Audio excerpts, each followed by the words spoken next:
No, no! No! Are you listening? It's going to be a bumpy ride.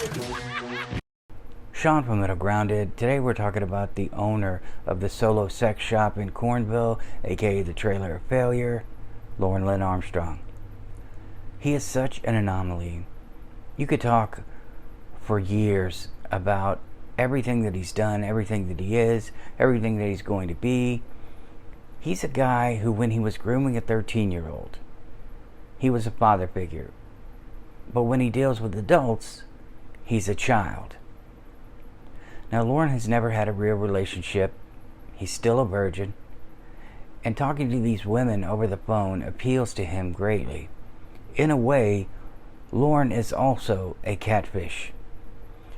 He presents only certain things to these women that he wants them to see. Unfortunately, once they get to know him, they see the real him, which is an abusive drunk. No woman in their right mind would take one night of his calling and screaming and accusing. Just imagine getting some of those voicemails he left Ramona, and then when he talked to you the next day, he told you the reason he was screaming at you so much is because he loved you. No one would put up with it. And I think Lorne knows this, and that's why the phone appeals to him. I'm going to say one thing before I jump into this. From the beginning of his catfish saga, there are a number of things dealing with his narcissism that kept this going. He knows things are being put online about him. He still thinks he's a celebrity. He likes to think people are infatuated with him, when in actuality he doesn't know he's a lol cow. But when all this catfishing stops, when everyone connected with this giant web of catfish is no longer available, it's difficult to predict what he'll do. The benefit of these catfish women has been that they have prevented him from terrorizing real women. And I think that was very admirable, and I appreciated that they did that.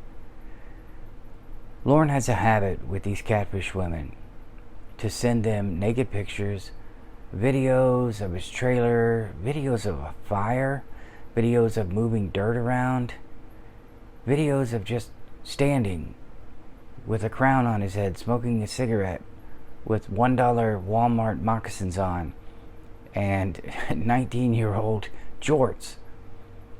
He thoroughly enjoys sharing his life via images and video. Shin's Koala brought up exhibitionism in a chat room. Not like Lorne's chat room, not that kind of chat room. We're talking about streaming. So it sparked something in me to talk about this. Lorne is kind of an exhibitionist, but there's a caveat. But before we hit that caveat, we're going to talk about exhibitionism. Street pervs. People who get sexual arousal on unsuspecting victims. Not someone they know, because that doesn't do it for them. They have to be unsuspecting. And exhibitionism is under the term paraphilia. And there are a number of disorders that fall under that category, but we're only worried about exhibitionism. An exhibitionist would be classified someone who's done this for more than 6 to 8 months, who categorically has a propensity to exhibit this behavior, be addicted to this behavior, require this behavior to function in society. Without this, they have no outlet. You'll start to see anger. You'll start to see acting out. Who does that sound like? These people need this. It's like a drug to them. And just like anyone who needs a drug, they'll do anything to get their next fix. It's an obsessive compulsive disorder. And it is almost always men exposing themselves to women. Women do this as well, but not as much. And the myth that strippers are exhibitionists, that's mostly false. They're just smart women who know how to exploit the horniness of men. The problem with an exhibitionist And I'm going to use another paraphilic behavior. Voyeurism. So a voyeur spends all their time and obtains, this is so dirty, orgasm at this stage. He masturbates while he views his partner. It's so difficult to spit that out. I'm not really comfortable talking about it, but you know what? I'll do my best. But an exhibitionist, they masturbate while showing their genital organs. You also have like obscene telephone callers, you know that in the movies. How you doing? They do the same to whatever unsuspecting partner they want. And sometimes people they know. They just try to remain anonymous. It's that anonymity that gives them a little bit of a rush. The problem when you are one of these categories, when you're exhibiting some of this paraphilic behavior, there are stages of courtship and contact that normal people have with other people. So first, obviously, you look for a partner, which we know Lorne, he doesn't do. He doesn't go out and look. He can't go out and look, and even if he could, he couldn't find anybody. So you would be looking for a suitable partner, someone you find attractive, maybe emotionally appealing, depending on who you are. Some people are superficial, but you know what I'm saying. You get together, you start talking, a little bit of maybe hand on the arm, smiling, flirting, and then it moves on to second, third date, kissing, touching, petting, and finally sex. With Lorne, and this is why I think one of the reasons he's probably a virgin. With him, as an exhibitionist, you skip everything and you just go straight to masturbation, orgasm. You forgo the search for a partner. You forgo the the social interaction where you're flirting and everything, and then obviously you skip the petting and the touching and the kissing and whatever else, and you definitely don't have sex. So Lorne's need, if he is an exhibitionist, which he is with a caveat, none of that would be normal to him. So take all that normal stuff that you would do and just push it out of the way. Someone like Lorne, we don't count Kayla, because Kayla, I think, for him, was more that she was a virgin, she didn't have any sexual experience, and Lorne could show her his crooked, broken dink, and she wouldn't know that it was crooked and broken and small. She wouldn't have anything to reference, most likely. So to Lorne, that was kind of like a power fantasy, the ultimate control. He's got his little remote control Barbie doll that he can mold and do whatever he wanted. So I don't think it was about exhibitionism too much with her. But once he started talking to her, once he got to know her a little bit, and believe me, hemophilia is real. We're going to talk about that. Lorne's propensity to love so quickly. But that not in this video. Once Lorne gets familiar with a woman, there's something called exclusive exhibitionism. Now this might be Lorne. This might be a proper description for him. It may give Shin's Koala his validation. I hate to admit that he's right, but he usually is. If you don't know who Shin's is, he's a well-known character. He's a person, but I call him a character.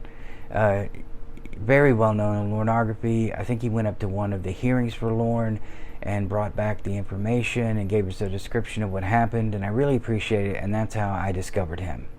But he's in every single stream chat I'm in. Impossible to escape. I'm just kidding. I'm kidding. But he mentions exhibitionism.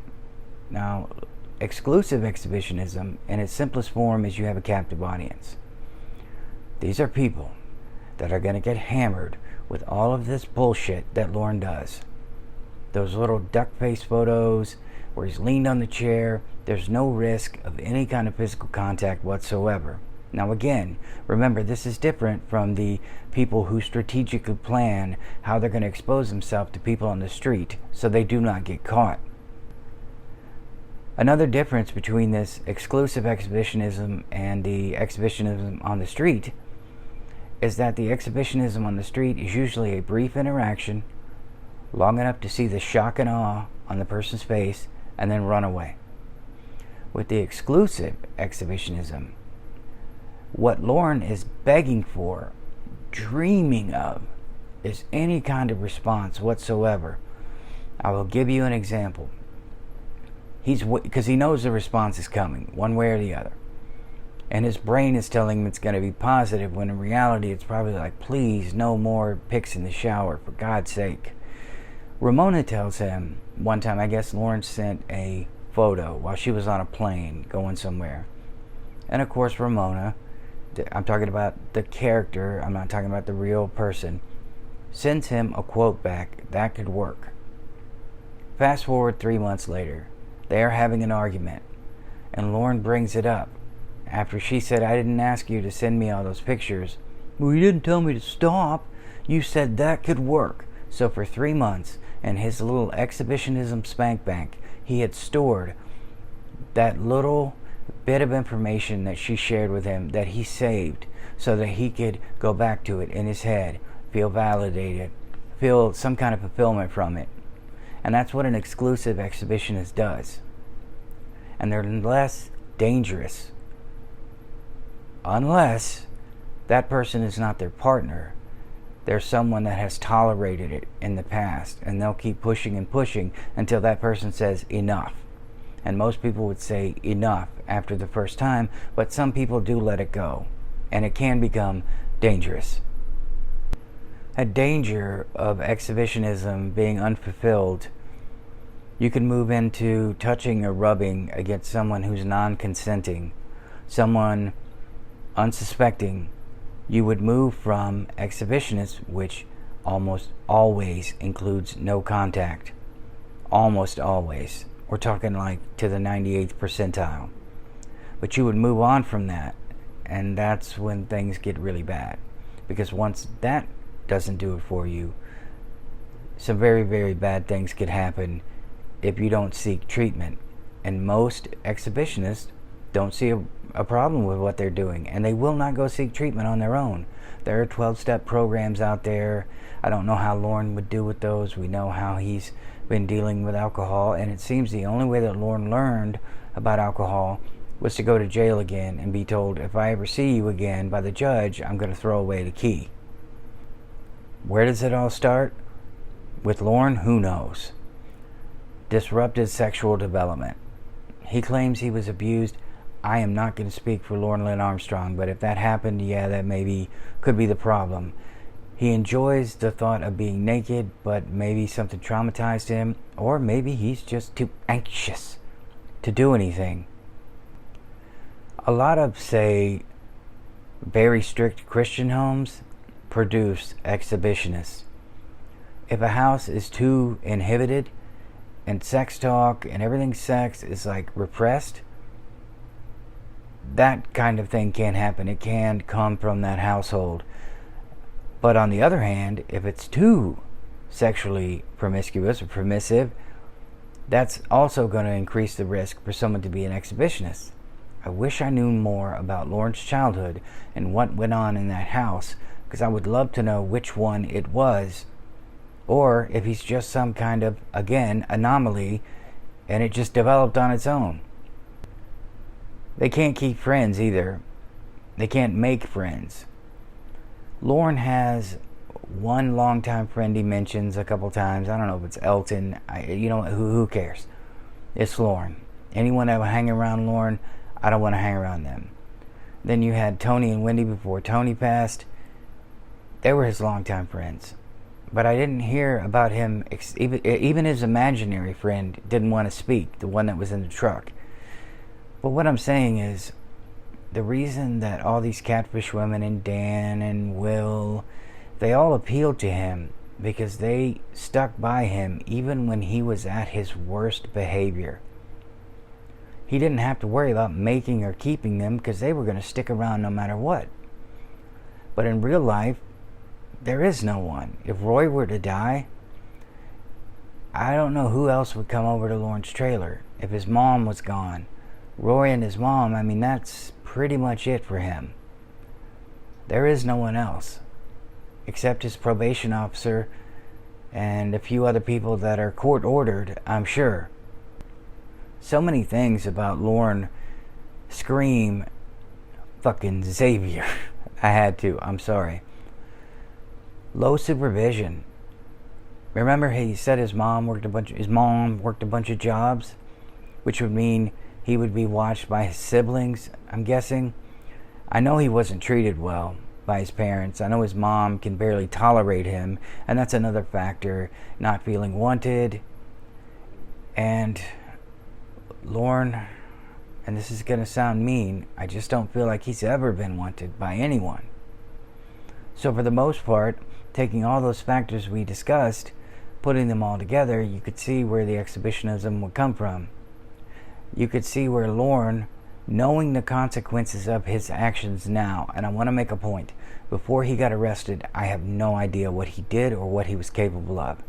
After he got arrested, I know that he understood punishment and what it was like to be put in prison, so I don't know if that changed his behavior to clinging to these catfish women so he could send them naked pictures, and maybe he does get aroused. Maybe he is a voyeur as well. He enjoys getting those images from them, even though it obviously wasn't them. But that's Lorne. I believe if we were to categorize him as anything, it would be an exclusive exhibitionist. I could go deeper into that, but I just wanted to touch on the topic. He's not one of those creepos who's out on the streets, like I said, carefully planning, strategic, making it quick, getting out. He is the guy, it seems like, that finds someone that will tolerate his bullshit, throws his bullshit at them, so that 87 can get what 87 wants, emotionally, mentally. So that's it. Lorne, the exclusive exhibitionist, or Lorne, the exhibitionist. I'll let you make the decision. You know where I stand. But we're going to be talking about hemophilia, because my God, if there's one problem in his life that needs to be addressed, it's that. Because that is what is always going to hold him back from having any kind of real relationship. If he can cure this exhibitionist disorder he has, and then we can cure the hemophilia and whatever other paraphilia categories he falls into, he may actually have a chance to have a real relationship with a real... No, who am I kidding? It's Lorne Armstrong. Anyways, thanks for listening to me ramble. I tried to keep this as short as possible without going into a thesis paper. But I love you guys. Please like, subscribe, and share. I'll see you in the next one.